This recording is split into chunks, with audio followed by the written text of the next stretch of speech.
Good morning बच्चों। मैं संजय कुमार श्रीवास्तव जीव विज्ञान की कक्षा में आपका पुनः स्वागत करता हूं। बच्चों, इसके पहले की कक्षा में मैंने आपको जैव प्रौद्योगिकी का कृषि के क्षेत्र में उपयोग के संबंध में पढ़ाया था। आज हम लोग उसी क्रम में बीटी फसलों के बारे में पढ़ेंगे। बीटी फसलें जैव प्रौद्योगिकी का कृषि के क्षेत्र में उपयोग का वर्तमान में सबसे चर्चित उदाहरण है। अक्सर आप इनको न्यूज़ में सुनते रहते हैं, मैगजीन या पेपर में पढ़ते होंगे कि बीटी फसलें, बीटी क्रॉप क्या हैं, क्या होती हैं बीटी फसलें, इन्हें कैसे तैयार अथवा विकसित किया गया है तथा कृषि के क्षेत्र में इनकी क्या उपयोगिता अथवा महत्व है। ऐसे कई प्रश्नों का उत्तर या को हमें और आपको समझना और समझाना है। तो बच्चों, सर्वप्रथम हमें बीटी शब्द का अर्थ समझना चाहिए। बीटी का मतलब है बैसिलस थ्यूरिजिएंसिस। वास्तव में जो एक प्रकार का जीवाणु है, ये जो बैसिलस थ्यूरिजिएंसिस है, यह एक बैक्टीरिया है और अपनी सुरक्षा हेतु एक विशेष प्रकार के प्रोटीन का अपने अंदर संश्लेषण करता है। जो बैक्टीरिया की सेल है या कोशिका है, वो अपनी सुरक्षा के लिए एक विशेष प्रकार की प्रोटीन का निर्माण करता है। ये बीटी प्रोटीन किस तरह की प्रोटीन का निर्माण करता है? बीटी प्रोटीन का जो विशिष्ट है, यह बीटी प्रोटीन एक विषैले यौगिक की तरह कार्य करता है, अर्थात ये टॉक्सिन्स होता है, ये पॉइजनस होता है, परंतु जीवाणु के शरीर में निष्क्रिय अवस्था में रहता है, अर्थात जीवाणु के शरीर में इसका कोई प्रभाव नहीं पड़ता। जीवाणु शरीर मतलब जीवाणु की कोशिका में, है ना, जीवाणु एक कोशिकीय होता है, उसके अंदर इसका कोई प्रभाव नहीं पड़ता। इसको, जीवाणु को ये किसी तरह से हानि नहीं पहुंचाता। क्यों? क्योंकि इसके हानि पहुंचाने के लिए ये इसको सक्रिय होने की आवश्यकता होती है। तो जीवाणु के शरीर के अंदर यह निष्क्रिय अवस्था में रहता है क्योंकि यह सक्रिय नहीं रहता। यही प्रोटीन यदि किसी कीट पतंगे, कीट मतलब इंसेक्ट, कीट पतंगे अर्थात जो हमारी फसलों को नुकसान पहुंचाते हैं, उनके शरीर में पहुंच जाए तो उनके आहार नाल में यह सक्रिय हो जाता है। क्यों?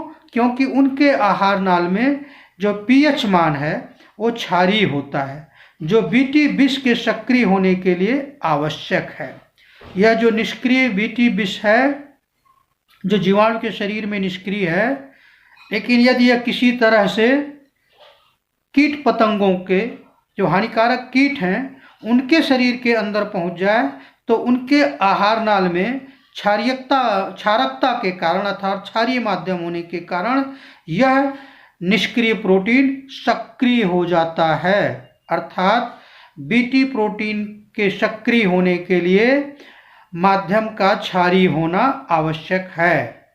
इस तरह से सक्रिय विष के रवे अर्थात कण, ये जो छोटे छोटे प्रोटीन के रवे हैं बीटी प्रोटीन के, ये जो है कीट के अंदर कैसे नुकसान पहुंचाते हैं। ये जो कण है या रवे हैं, ये उसके आहार नाल की आंतरिक उपकला अर्थात जो इंडो इपिथीलियम सेल है, उनकी कोशिकाओं से जाकर ये चिपक जाता है और चिपकने के पश्चात उनमें छिद्र कर देता है। जो उनकी आंतरिक उपकला की कोशिकाएं हैं, उनमें छिद्र कर देता है, जिस छिद्र से होकर के अधिक मात्रा में जल अर्थात पानी कीट के आहार नाल में प्रवेश कर जाता है, जिससे कि उसका आहार नाल अधिक पानी से फट जाता है और कीट की मृत्यु हो जाती है।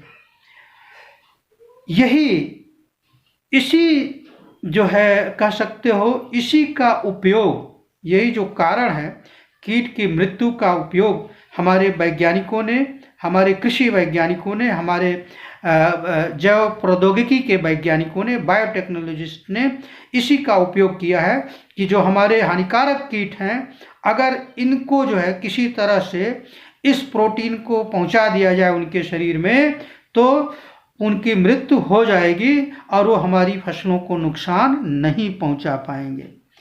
तो हमें अपनी फसलों को इन हानिकारक कीटों से बचाने के लिए सामान्यतः हम क्या करते हैं, हम उन पे रासायनिक कीटनाशियों का या कीटनाशकों का, जो खरपतवार नाशी है या कह सकते हो कीटनाशी, जिसको हम अंग्रेजी में इंसेक्टिसाइड्स कहते हैं, उसका छिड़काव करते हैं, जो हमारे पर्यावरण के लिए भी बहुत हानिकारक है, हमारे स्वास्थ्य के लिए भी बहुत हानिकारक है, और सब मिला करके ये जो है हमारे लिए काफ़ी कास्टली भी है। अर्थात जो कीटनाशी होते हैं वो बहुत महंगे आते हैं और इसका किसानों के आर्थिक स्थिति पे काफ़ी भार पड़ता है।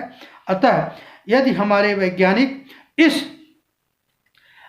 प्रोटीन के जिम्मेदार जीन को, जो जीवाणु के शरीर में मौजूद हैं, वहाँ से निकाल करके हमारे पौधों में प्रवेश करा दें, तो हमारे पौधों में यदि या फसलों में इन प्रोटीन का यदि निर्माण होने लगे, अर्थात संश्लेषण होने लगे, तो निश्चित रूप से हमारे जो फसलें हैं, हमारे जो फसली पौधे हैं, वो तमाम सारे ऐसे कीट पतंगों से अपने आप को बचा लेंगे, जिससे कि हमें रासायनिक कीटनाशियों का प्रयोग करने की ज़रूरत नहीं पड़ेगी और हमारे ऊपर आर्थिक भार भी नहीं पड़ेगा, हमारे किसानों के ऊपर।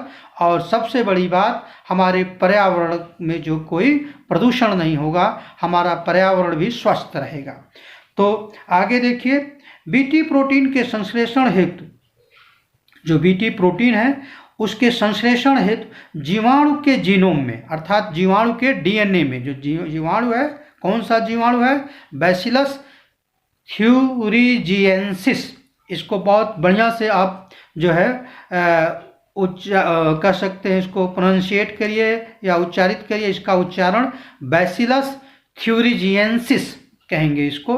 तो इस जीवाणु में इस प्रोटीन के संश्लेषण के लिए उसका जो जीनोम है, अर्थात जीवाणु का जो डीएनए है, उसमें एक विशेष प्रकार के जीन समूह पाए जाते हैं, अर्थात जीन पाए जाते हैं, जिनको हम CRY या क्राई जीन कहते हैं। इनके कई श्रेणियां हैं, ये कई प्रकार हैं, जो अलग अलग तरह के जीवाणुओं में या एक ही जीवाणु में पाए जाते हैं। तो हमारे वैज्ञानिकों ने क्या किया, इन जीवाणुओं को इन जीनों को, जो CRY श्रेणी के यही जीन हैं जो प्रोटीन संश्लेषण के लिए जिम्मेदार हैं, उनको जो है वहाँ से निकाल लिया। कहाँ से निकाल लिया, जीवाणु के शरीर से निकाला और हमारे जो है फसली पादपों के कोशिकाओं में उनको प्रवेश कर दिया, उनके शरीर में प्रवेश करा दिया। कैसे किया, हमारे जैव वैज्ञानिकों के और या जो हमारे जो जैव प्रौद्योगिकी के वैज्ञानिक थे वे, अथवा जिनको हम आनुवंशिक अभियंता कहते हैं, जेनेटिक इंजीनियर कहते हैं, उन्होंने पुनर्योगज जीनी अभियांत्रिकी अर्थात रिकॉम्बिनेंट DNA टेक्नोलॉजी का उपयोग कर जीवाणु में उपस्थित इन CRY श्रेणी के जीनों को हमारे उपयोगी फसलों में स्थानांतरित कर दिया, या करके फसलों की एक नई प्रजाति विकसित कर दी, जिन्हें हम आनुवंशिक रूपांतरित फसलें या जेनेटिकली मॉडिफाइड क्रॉप्स, जिसको शॉर्ट में GMC कहते हैं, इनको हम ट्रांसजेनिक क्रॉप भी कहते हैं। बीटी फसलें भी उन्हीं में से एक प्रकार है। तो ये नहीं है कि केवल वैज्ञानिकों ने केवल यही एक फसल विकसित किया या CRY श्रेणी के जीन को ही ट्रांसफ़र किया। ऐसे तमाम सारे जो है हमारे लिए उपयोगी जीनों को हमारे वैज्ञानिकों ने समय समय पर जो है जेनेटिक इंजीनियरों ने उसको जो है हमारे उपयोगी फसलों के अंदर प्रवेश कराया, ट्रांसफ़र किया, जिससे कि तमाम तरह के जो है ट्रांसजेनिक क्रॉप या जिनको हम जेनेटिकली मॉडिफाइड क्रॉप कहते हैं, वो हमारे पास आज मौजूद हैं। उनको हमारे वैज्ञानिकों ने विकसित कर लिया है और हम उनका उपयोग कर रहे हैं। ऐसी फसलें क्यों उपयोगी हैं, क्योंकि जैसा कि हमने अभी पहले ही बताया आपको कि ऐसी फसलें इस नाते इस कारण से उपयोगी हैं कि इन फसलों में कीटनाशकों का उपयोग करने की आवश्यकता नहीं होती। ये अपने आप अपने स्वयं में ही आनुवंशिक रूप से कह सकते हैं कीटों के प्रति प्रतिरोधक क्षमता इनमें होती है। अर्थात जब कोई हानिकारक कीट इन फसलों की पत्तियों को, इनके फलों को, इनके पुष्प को जब खाने का प्रयास करेगा, उनको नष्ट करने का प्रयास करेगा, तो स्वतः ही उनकी पत्तियों के साथ या उनके जो पार्ट्स के साथ उस कीट के शरीर में बीटी प्रोटीन भी पहुंच जाएगा। अर्थात जो बीटी टॉक्सिन्स है, जो प्रोटीन है, वो कैसा है, विषैला है, वो पॉइजनस है, वो भी उनके शरीर में पहुंच जाएगा और वहां पहुंच करके कीट के शरीर में उनकी आहार नाल के भीतर जा करके उनके आहार नाल की एपिथेलियम कोशिकाओं से चिपक करके उनमें छिद्र कर देगा, जिससे कि उनके आहार नाल में अधिक मात्रा में पानी प्रवेश कर जाएगा और आहार नाल जो है फट जाएगी और कीट की मृत्यु हो जाएगी। तो कितना अच्छा उपाय है। हम लोग जो है इसका उपयोग करके, बीटी क्रॉप का जो है उपयोग करके या बीटी टेक्नोलॉजी का उपयोग करके कह सकते हो, हम अपनी फसलों को कितने आसानी से जो है बचा सकते हैं और साथ में अपने पर्यावरण को भी बचा सकते हैं। हमें किसी भी तरह के रासायनिक जो है कीटनाशकों का उपयोग करने की आवश्यकता नहीं है, क्योंकि ये जो रासायनिक कीटनाशक होते हैं हमारी फसलों को तो बचा लेते हैं कीटों से, लेकिन कहीं ना कहीं ये हमारे पर्यावरण में कहीं बहुत हानिकारक भी होते हैं। वहाँ से मिट्टी और जल में पहुंच जाते हैं, जो हमारे या जंतुओं के शरीर के लिए काफ़ी हानिकारक होते हैं। तो बच्चों, चर्चित एवं प्रचलित बीटी फसलें एवं उनके जिम्मेदार जीन और निम्नवत हैं। अब वो कौन कौन सी फसलें हैं जो काफ़ी चर्चा में हैं और बीटी फसलों के रूप में जानी जाती हैं, और उनसे संबंधित जीन कौन है, किन जीन को वैज्ञानिकों ने उसमें कह सकते हैं हस्तांतरित किया है, किन जीनों को उनमें प्रवेश कराया है, उनके भी नाम हमने यहाँ पर लिखे हैं।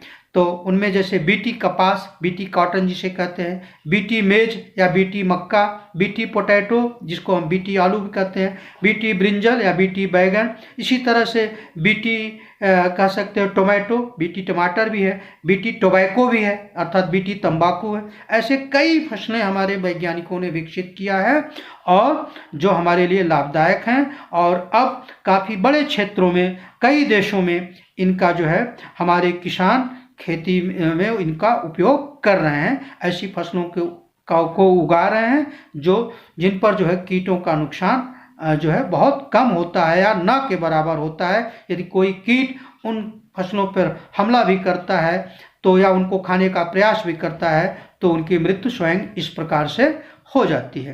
तो बच्चों, इसी के साथ मैं जो है इस टॉपिक को समाप्त कर रहा हूं और आपको बताना चाहता हूं कि ये बहुत ही महत्वपूर्ण टॉपिक है। 60 नोट्स के लिए, टिप्पणी के लिए, संक्षिप्त नोट के लिए जो है ये बोर्ड परीक्षा के लिए अति आवश्यक है, अति महत्वपूर्ण है। इसको आप अवश्य जो है ठीक से समझ करके और अपना नोट्स तैयार कर लीजिएगा। कोशिश मैं करूँगा कि मैं इसका नोट्स भी आपको इसी तरह से आप के ग्रुप में शेयर कर दूं, जिससे कि आप इसको अपना नोट्स बनाने में इसका उपयोग कर लें। और साथ ही मैं ये भी कहना चाहूँगा कि अगर ये जो है वीडियोस आपको पसंद में आया, टॉपिक पसंद में आया, तो आप जो है हमारे इस चैनल को जो है सब्सक्राइब करिए और इसको जो है शेयर करिए, जिससे कि ज़्यादा से ज़्यादा बच्चे जो है, जो आपके मित्र हैं, जो जीव विज्ञान पढ़ते हैं, 12th में हैं, वो भी इसको जो है पढ़ सकें, इसको समझ सकें और उनको भी इसका लाभ मिल सके। आगे फिर हम लोग मिलेंगे इसी क्रम में आगे के टॉपिक को लेकर के। तब तक के लिए धन्यवाद।